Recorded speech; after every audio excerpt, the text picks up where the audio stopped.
कारणवश सबमिट हो गया था। मैं फिर से आपको बता रहा हूँ। ऐसे जगह जो है वन्यजीव अभयारण्य, अभी उसमें बता दिए थे हम लोग वहाँ तक राष्ट्रीय उद्यान तक पढ़ चुके थे। अब पढ़ना है वन्यजीव। जो नहीं देखे हैं पार्ट 1 देख लीजिएगा, पार्ट 2 ये स्टार्ट हुआ है, ठीक है। ये कौन सा है? पार्ट 2 स्टार्ट हुआ है, पार्ट 2 है। पार्ट 1 जो है इससे पहले सबमिट हुआ है, अभी तुरंत क्लास खत्म हो रहा था, इसी में सबमिट हो गया है, ठीक है। तो पार्ट 2 अब स्टार्ट होता है। अब नीचे पार्ट 2 पढ़ेंगे, देखिएगा आप लोग गौर से। ऐसा वन्य, अब इसमें क्या है, वन्यजीव अभयारण्य पढ़ रहे हैं, उसमें राष्ट्रीय उद्यान तक पढ़ा गया है। ऐसा वन्य जहाँ जानवर बिना किसी भय के रहते हैं, टहलते हैं, घूमते हैं, फिरते हैं, वन्यजीव अभयारण्य कहा जाता है। पशु पक्षी दोनों को संयुक्त जो अभयारण्य होगा, संयुक्त रहेगा, उसको अभयारण्य कहा जाता है। वन्यजीव अभयारण्य देखिए, दच्ची ग्राम अभयारण्य जम्मू कश्मीर में, केवलादेव राजस्थान, वन विहार मध्य प्रदेश, गौतम बुद्ध वन्यजीव अभयारण्य बिहार में, लाओ खोवा अन्य वन्यजीव अभयारण्य असम में। लाओ खोवा डिब्रूगढ़ राष्ट्रीय उद्यान कहाँ है? तो असम में, ठीक है। लाओ खोवा वन्यजीव अभयारण्य जो है असम में है। ग्रेट इंडियन ब्रस्ट अभयारण्य महाराष्ट्र में, घाट पर्वा कर्नाटक, पेरियार केरल, महावीर गोवा, डम्फा मिजोरम। डम्फा कहाँ फटा है? तो मिजोरम में फटा है। नागा अर्जुन सागर आंध्र प्रदेश में। ये सब क्या है बाबू? ये सब अभयारण्य है। अभयारण्य कहते हैं किसको हैं? पशु पक्षी को संरक्षित संयुक्त रूप से करते हैं, उसको कहते हैं। कान्हा अभयारण्य कहाँ है? मध्य प्रदेश में। अनामलाई तमिलनाडु, मानस अभयारण्य असम, फूलवती की नल अभयारण्य राजस्थान, जवाहर सागर राजस्थान, केसरबाग राजस्थान, सज्जनगढ़ राजस्थान, सिरिस्का राजस्थान। तो देख लीजिएगा, फूलवती, जवाहर, केसर, सज्जन, सिरिस्का राजस्थान, ठीक है। चंडक दमपारा उड़ीसा, नगेपुई अभयारण्य मिजोरम, कैलम अभयारण्य मणिपुर, खेजंगबंगम चिंग अभयारण्य मणिपुर में, गांधी सागर मध्य प्रदेश, भीमराव अम्बेडकर उत्तर प्रदेश, गोविंद पशु विहार उत्तराखंड, काराकोरम लद्दाख, विभूति भूषण पश्चिम बंगाल, जयप्रकाश नारायण उत्तर प्रदेश, अलसुई हरिश्चंद्र महाराष्ट्र। बाघ रिजर्व देखिए, अभी सब तो था वन्यजीव और पशुजीव अभयारण्य, अब देखिए बाघ रिजर्व है। बाघों को संरक्षण प्रदान करने हेतु बाघ रिजर्व, बाघ परियोजना की स्थापना किया गया था, जो 1973 में किया गया था। वन्यजीव कब हुआ है? 72 में, ठीक है। 72 में क्या हुआ है? वन्यजीव अभयारण्य बना है, वन्यजीव, ठीक है। जीव संरक्षण, वन्यजीव संरक्षण का बनाया था 72 में। 73 में कहा कि वाह इसको बाघ की अलग से जरूरत है जी संरक्षण का, तो बाघ के दिया 73 में। जिम कॉर्बेट नेशनल उद्यान जो है उत्तराखंड का सर्वप्रथम बाघ रिजर्व घोषित किया गया था। बाघ भारत में सर्वाधिक बाघों की संख्या मध्य प्रदेश में, इसलिए इसे टाइगर स्टेट कहा जाता है। भारत का राष्ट्रीय जंतु जो है बाघ है। अब भारत का सबसे बड़ा बाघ रिजर्व जो है नागा अर्जुन सागर श्रीशैलम आंध्र प्रदेश में है। देखिए सबसे ज़्यादा बाघ कहाँ है? तो मध्य प्रदेश में। सबसे बड़ा बाघ के रहे वाला घर कहाँ है? तो नागा अर्जुन में। भारत का सबसे छोटा बाघ वन्यजीव कहाँ है? तो बोर, कहाँ? महाराष्ट्र में। देखो बोरा में बाघ, एक बाघ को बोरा में रखा है, ठीक है। एक बाघ को कहाँ रखा है? तो नागा अर्जुन सागर श्रीशैलम में है। तो समझे, तो बाघ वाला सबसे छोटा है तो बोरा, सबसे बड़ा कहेंगे तो नागा अर्जुन।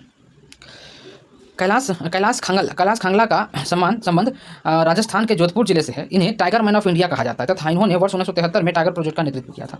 देखिए हुआ क्या है, 73-72 में इंदिरा गांधी की था सरकार, ठीक है।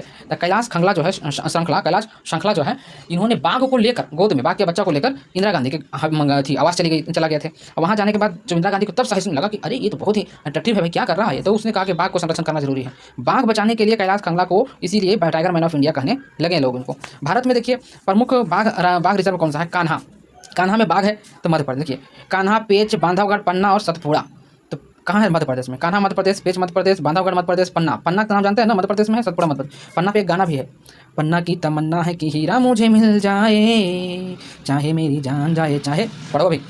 सतपुड़ा मध्य प्रदेश में है, ठीक है। जिम कॉर्बेट उत्तराखंड में, राजाजी उत्तराखंड, ये सब क्या है? बाघ अभयारण्य है। तदोबा अंधारी महाराष्ट्र में, मेलघाट महाराष्ट्र में, ये सब वन्यजीव अभयारण्य नहीं, बाघ अभयारण्य है, ठीक है। और आगे सहद्री महाराष्ट्र में, नवेगांव नजीरा महाराष्ट्र में, बोर अभी बताता था छोटका महाराष्ट्र में, सिमलीपाल उड़ीसा में, सतकोसिया उड़ीसा में, काजीरंगा असम, मानस असम, मनेरी असम, औरंगा असम, नामदफा अरुणाचल प्रदेश, पाकुई अरुणाचल प्रदेश, कमलांग अरुणाचल प्रदेश, नागार्जुन सागर श्रीशैलम आंध्र प्रदेश, सबसे बड़ा अभी बताया था आपको, अमराबाद तेलंगाना, कंबल तेलंगाना, वाल्मीकि नगर बिहार, इंद्रावती छत्तीसगढ़, अचन कमर छत्तीसगढ़ में, उदंती सीता नदी छत्तीसगढ़ में, पलामू झारखंड, बंदीपुर कर्नाटक, नागरहोल कर्नाटक, भद्रा कर्नाटक, दंदेली अंसी कर्नाटक, बेलीगिरी रंगनाथ कर्नाटक। देखिए कौन सा है? बंदीपुर, नागरहोल, भद्रा, दंदेली, बलीगिरी कर्नाटक, पेरियार कर्नाटक केरल, परम्बीकुलम केरल, डम्फा मिजोरम, डम्फा कहाँ बजाया? मिजोरम में फटा। बुक्का पश्चिम बंगाल, सुंदरवन पश्चिम बंगाल, कलंगड़म तुंगड़म तमिलनाडु, मधुमलाई तमिलनाडु, सत्यमंगलम तमिलनाडु, श्रीविल्लिपुतूर मेघमलाई तमिलनाडु, रणथंभौर राजस्थान, सिरिस्का राजस्थान, मुकुंदरा हिल राजस्थान, रामगढ़ विषधारी राजस्थान, दुधवा नेशनल पार्क उत्तर प्रदेश, पीलीभीती उत्तर प्रदेश, अमनगढ़ उत्तर प्रदेश, रानीपुर उत्तर प्रदेश, वीरांगना दुर्गावती मध्य प्रदेश, धौलपुर करौली राजस्थान, करौली वाला बाबा भी एक है, ठीक है। भारतीय वन नीति रिपोर्ट 2023 की मुख्य बिंदु देखिए। 13 जनवरी 2022 को पर्यावरण एवं वन व जलवायु परिवर्तन मंत्री भूपेंद्र यादव ने भारत वन स्थिति रिपोर्ट 2021 इंडिया स्टेट ऑफ इसको जारी किए थे, ठीक है। 1987 में भारतीय वन नीति रिपोर्ट के द्वितीय वर्ष के रूप में व्यापक वन की जलवायु परिवर्तन मंत्रालय MOEFCC के अधीन भारतीय वन सर्वेक्षण forest survey of India FSI द्वारा प्रकाशित किया गया था। इसमें 17 रिपोर्ट थी, 17 श्रेणियों की 17वीं रिपोर्ट थी।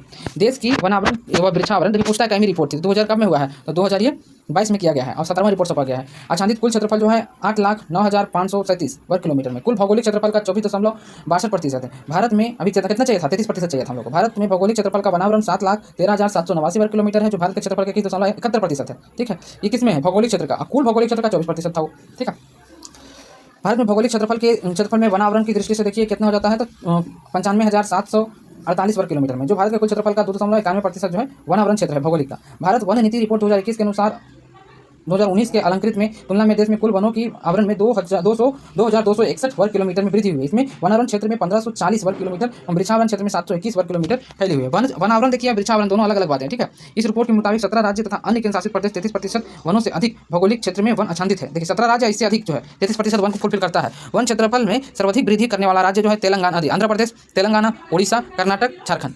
आंध्र प्रदेश में 647, तेलंगाना में 632 वर्ग किलोमीटर, उड़ीसा में 537 वर्ग किलोमीटर, कर्नाटक में 155, झारखंड में 110 वर्ग किलोमीटर में फैला हुआ है।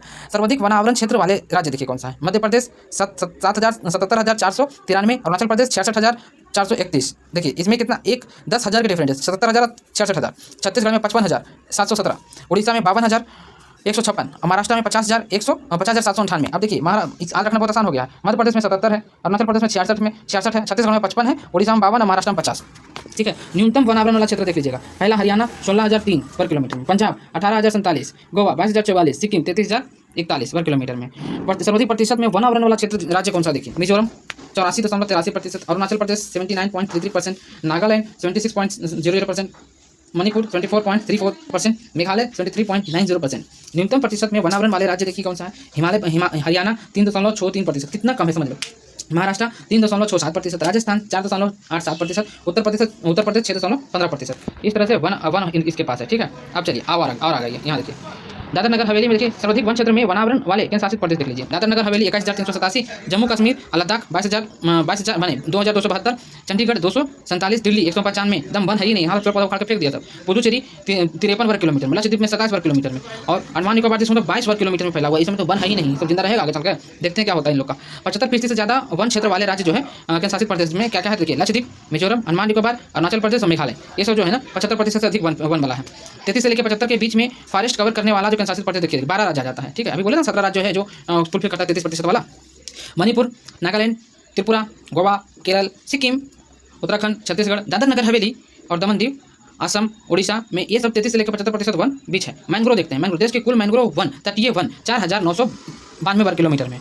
वर्ष 2019 की तुलना में मैंग्रोव कवर 17 वर्ग किलोमीटर की वृद्धि देखी गई है। 17 हुआ बस। लेकिन उड़ीसा में 8 वर्ग किलोमीटर, महाराष्ट्र में 4 वर्ग किलोमीटर और कर्नाटक में 3 वर्ग किलोमीटर। पूछेगा सबसे ज़्यादा वृद्धि कहाँ हुआ है, तो आपको बताना होगा कि उड़ीसा में। सर्वाधिक मैंग्रोव वन वाले राज्य कौन सा है, तो पश्चिम बंगाल और गुजरात। पूछेगा सबसे ज़्यादा मैंग्रोव वन है कहाँ, तो पश्चिम बंगाल में। दूसरा कहाँ है, तो गुजरात में। पूछेगा सबसे ज़्यादा वृद्धि कौन कर लिया 2019 की तुलना में, तो बताना है उड़ीसा। फिर पूछेगा कि उड़ीसा के बाद बाबू, तो कहना है महाराष्ट्र। फिर पूछेगा महाराष्ट्र के बाद बाबू, तो कहना है कर्नाटक। कितना किया उड़ीसा, तो 8। कर्नाटक कितना किया, तो 3। महाराष्ट्र कितना किया, तो 4। इस तरह से हमने आपको पूरा पढ़ा दिया। क्या क्या बताए हैं, जो एक बार फिर से साइनॉप्सिस करते हैं फटाफट। देखिए सबसे पहले हमने देखा वनस्पति और वन्यजीव। वन्यजीव में हम लोगों ने देखा प्राकृतिक वनस्पति कितने भागों में बांटा गया है, तो कुल 5 भागों में बांटा गया। किसमें? उष्णकटिबंधीय सदाबहार वन में बांटा गया। दूसरा बांटा गया है किसमें, तो उष्णकटिबंधीय आर्द्र सदाबहार में। उष्णकटिबंधीय पर्णपाती में बांटा गया। पर्णपाती को 2 भाग में बांटती है, आर्द्र और शुष्क में बांटती है। उष्णकटिबंधीय कांटेदार में बांटे हैं, पर्वतीय वन में बांटे हैं। फिर एक मैंग्रोव जो कांटेदार जो है जो बांटे हैं ना पर्वतीय वन वाला, उसी को हम मैंग्रोव भी कहे हैं। मैंग्रोव वन में बांटा गया। पर्वतीय के उत्तर पर्वतीय, दक्षिण पर्वतीय 2 भागों में बांट दिया। ज्वारीय देखिए एक था 6 प्रकार के वन था भाई, 6 प्रकार के। एक ज्वारीय वन था, ज्वारीय वन को ही मैंग्रोव कर रहे थे, मैं ढूंढ रहा था। वन नीति कब आया था, तो 1894 में। फिर आज़ादी के बाद कब आया, तो 1952 में। इसमें संशोधन कब किया गया, 1988 में वन नीति आया। फिर कहा कि वन्यजीव संरक्षण कब हुआ, तो 72 में वन्यजीव संरक्षण के तहत इसमें बनाया गया उद्यान था। उद्यान किसको कहते थे, तो उद्यान उसको कहते थे इसमें पशु और पक्षी दोनों को संरक्षण किया गया, उसको अभयारण्य नाम दिया गया। उसके बाद फिर आपको 73 में क्या आया, प्रोजेक्ट टाइगर आया। पूछता है कैलाश श्रृंखला किससे जुड़ा हुआ है, तो बाघ बचाओ अभियान से जुड़ा हुआ है। ठीक है, या फिर प्रोजेक्ट टाइगर से भी कर सकते हैं। तो ये हो गया 73 में ये जो बना हुआ है कितने हैं, तो हमारे पास 18 क्या है, 18 जो है हमारे पास अभयारण्य है। अभयारण्य कितने हैं, 18 है। ठीक है, अभयारण्य कितने रहे बाबू, 18 को है। ठीक, उसके बाद फिर हम लोगों ने पढ़ लिया कि कितने क्षेत्र में कौन सा वन पाया जाता है, क्षेत्रफल है। उसके बाद अगला चैप्टर जो पढ़ेंगे खनिज। Thank you, bye.